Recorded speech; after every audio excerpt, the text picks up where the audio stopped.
Hi everybody, welcome once more. Today I'm gonna share a new recipe with you because the last couple of days I've been getting a lot of messages and asking me, okay Sarah, but what is the Thermomix?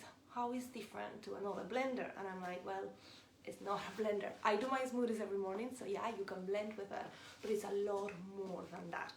And today I'm going to share in this video how you can maximize the use of it, because I think a lot of people, they get into it, they start using cookie dough, they are very passionate about it, they cook a lot, but they don't maximize the use of it. And you guys, you have made the investment. Why stop yourselves and not use it? Like, imagine if you had got yourself maybe a Ferrari. Would you just wanted to take it maybe once a week for a drive? Probably not. You will go on a spin more often, right?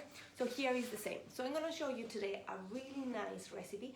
It's super easy. You make soup at home.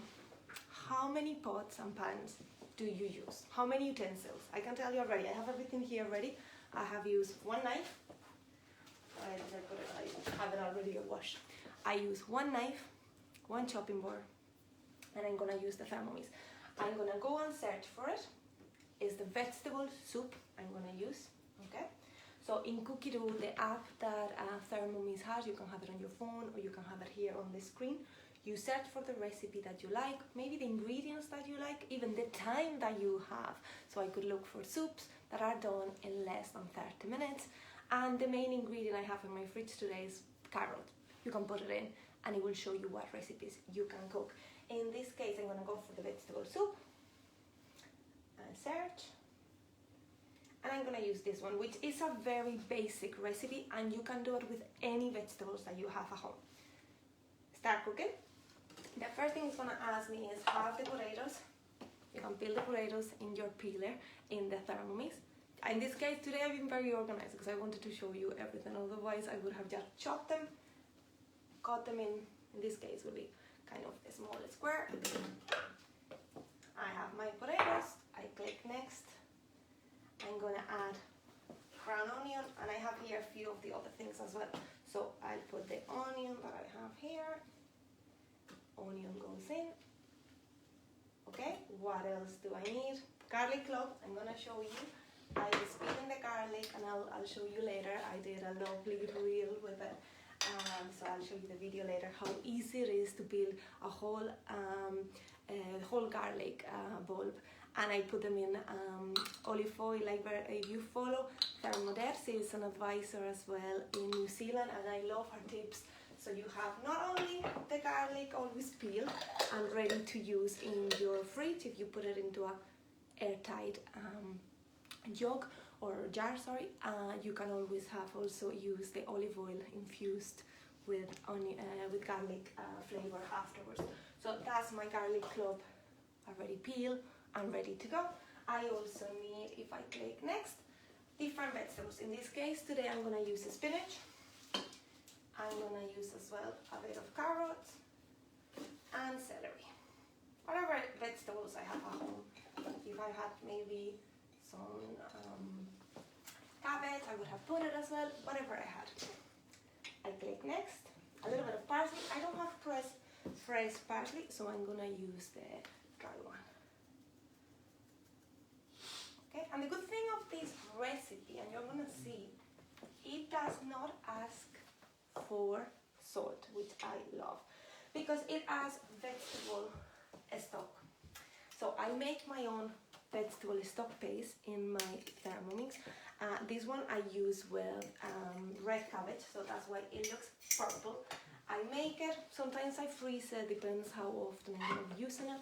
You can keep maybe up to 6 months if you keep it into your freezer, or if you make it into sterilized jars, put it into the fridge and you can have it at least 2 to 3 months, depends, airtight the jars, and sterilize them. So in the Varoma I'm going to show you now how you can sterilize the jars and that way keep it.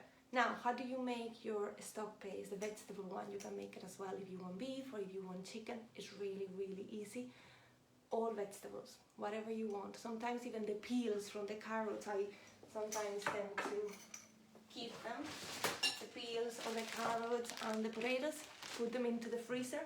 And when I need some more stock paste made, use the frozen one into my bowl, into the Thermomix, cook them for 20 minutes, lots of salt to preserve it, and then once it's cooled down, put it into the jars, and you can keep it in the fridge, or you can even make ice cubes and put it into the freezer, and then an ice cube will be the exact same as the stock cubes that you buy in the shop. Today I'm going to be using the fresh one, so I'm just going to put a big spoon. Perfect. And the next thing I'm going to do is a tiny bit of pepper. Perfect. And 600 grams of water. So let me add the water. Perfect. There we go. And that's it, guys. I'll close my Thermomix. In this case, the recipe says I'm gonna be cooking it for 25 minutes. It's gonna reach up to 100 degrees and it's gonna be a speed 1. That will be following the recipe. But today's video, I wanted to show you how you can maximize the use of your Thermomix. So what am I gonna do? I'm gonna remove the measuring cup from my Thermomix lid. I'm going to go and use my Varoma, the Varoma tray, okay, which is the steamer. So we are cooking, also gonna be chopping, it's gonna be blending my soup, and we're gonna be steaming. So what I'm gonna be doing is I'm gonna be placing the steamer on top. The recipe doesn't say it, but I'm gonna use the steam created in the bowl to cook something else. So what I was gonna do is I'm gonna be doing, in this case, you could do fish, you could do meat, you could do maybe more vegetables if you wanted to steam vegetables.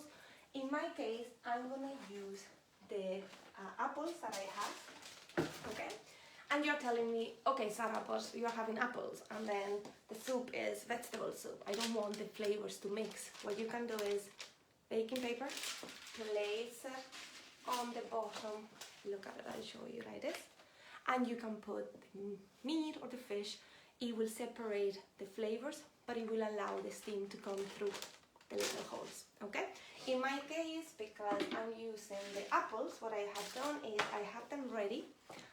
Ready here, all my apples, and I use tin foil. So in this case, what I'm gonna do is I'm gonna place the apples inside. I could use the second tray as well, so I could have even more vegetables or meat or fish and place it on top, but I have enough with the apples, so I'm not gonna use the second tray. And all I need to do is close my Varoma. Now, remember I was telling you the temperature was gonna be 100. In this case, I'm gonna have to move it manually, so I can press the dial and move it all the way up to 120 degrees Varoma. So what is gonna happen is the bowl is gonna be cooking the soup, but at the same time, it's gonna create enough steam to do my apples. And you're gonna say, okay, Sarah, how do I know that in 20 minutes or 25 minutes in this case is enough? For those of you that have the TM6, you got a book at the back of it. There is a section called resources. There it will tell you how long, depending on each of the ingredients. For example, green beans will cook a lot faster than carrots and potatoes. I also tend to think, okay, if I'm putting quantity wise, maybe leave a little bit of a space on the bottom of the Varoma, the food, so the steam comes to the tray that is on top. And always think about, for example, for me, I would use cauliflower and broccoli together. So then that way they take the same time to steam, which if you use something softer like peas, they will take a lot less. So what you could do is you could have here the broccoli and the cauliflower, and then on the top tray you could put the beans or the chickpeas, or the beans or the peas, sorry, not chickpeas, the peas. So what you could do is have the bottom for the 25 minutes, and when there is 10 minutes to go, place the second tray with your peas in and close it. So this tray doesn't have to be cooking all the time, okay? So that way you avoid some vegetables to be overcooked and then all the vegetables to still be soft or raw, a bit hard still. So now all I would have to do is move it to speed 1, keep working for the next few minutes if I'm working from home, or maybe start using my white Thermomix and do the other recipe. Once the 25 minutes are finished, all I to do is blend it. My soup is ready, and in this case my apples as well, my dessert.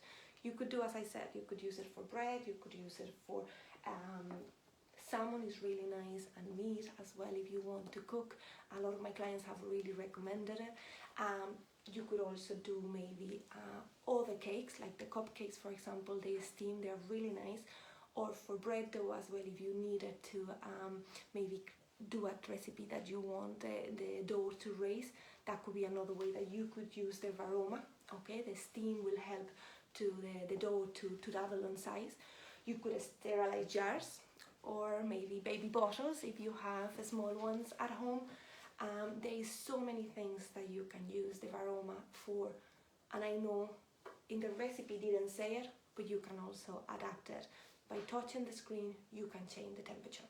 Just keep an eye on the times and the temperatures that you are using depending on the ingredients. And for that, the recipe book that comes with the Thermomix, or if you have questions, message me and I'll help you how easy it is to maximize the use of your Thermomix by cooking. What they call is cooking in levels, multi-levels.